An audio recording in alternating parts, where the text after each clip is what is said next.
माद्री महाभारत की एक महत्वपूर्ण लेकिन कम चर्चित पात्र थी।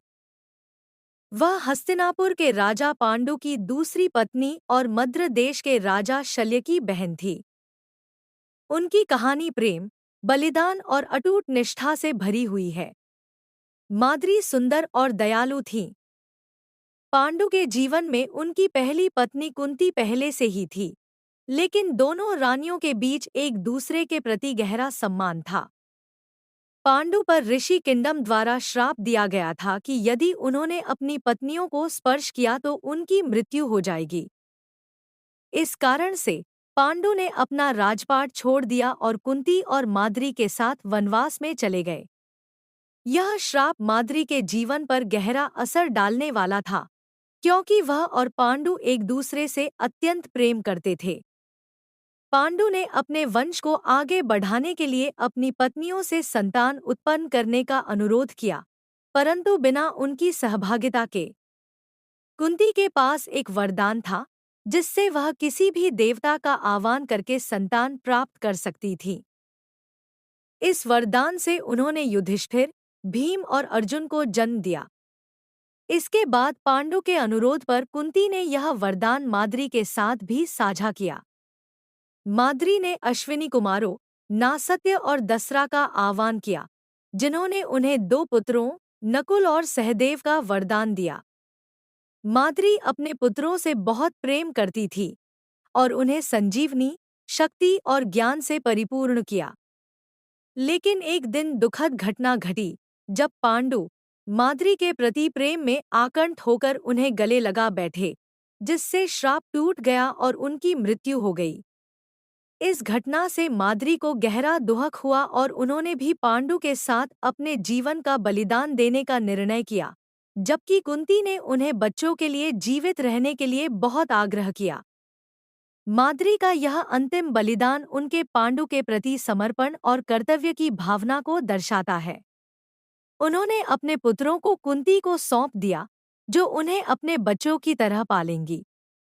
माद्री की कहानी अडिग प्रेम, एक माँ के असीम प्रेम और महाभारत में महिलाओं की महत्वपूर्ण भूमिकाओं की याद दिलाती है।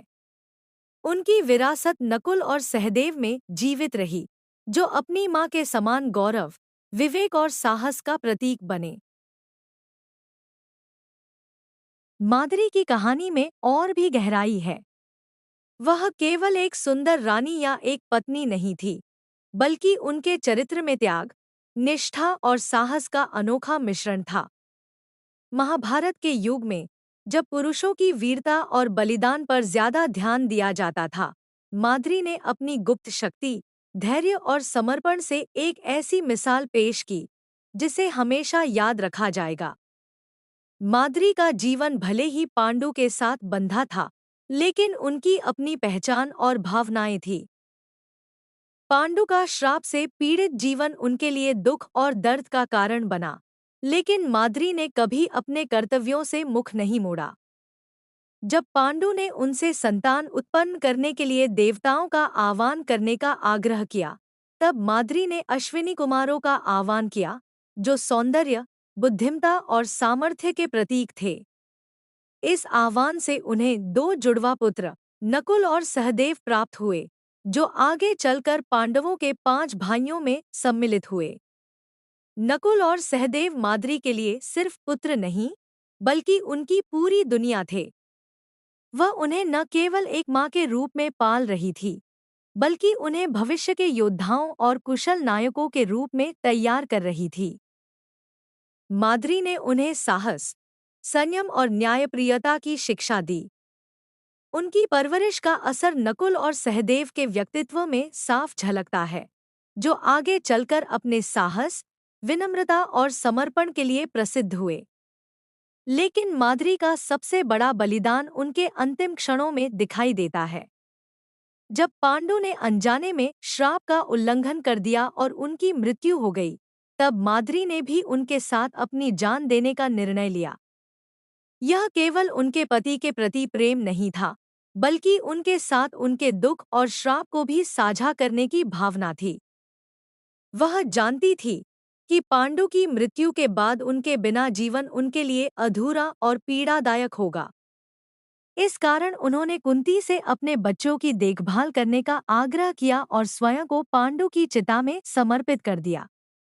माद्री का यह बलिदान महाभारत में महिलाओं के योगदान और उनके गहरे आंतरिक बल को दर्शाता है। उनकी कहानी हमें यह सिखाती है कि त्याग, निष्ठा और समर्पण केवल युद्ध के मैदान तक सीमित नहीं होते, बल्कि जीवन के हर पहलू में, विशेषकर कठिन समय में, उनके महत्व को समझना जरूरी है। माद्री का जीवन एक प्रेरणा है, जो बताता है कि सच्चा साहस और प्रेम वह है, जो स्वयं को भुलाकर दूसरों की भलाई के लिए कार्य करे।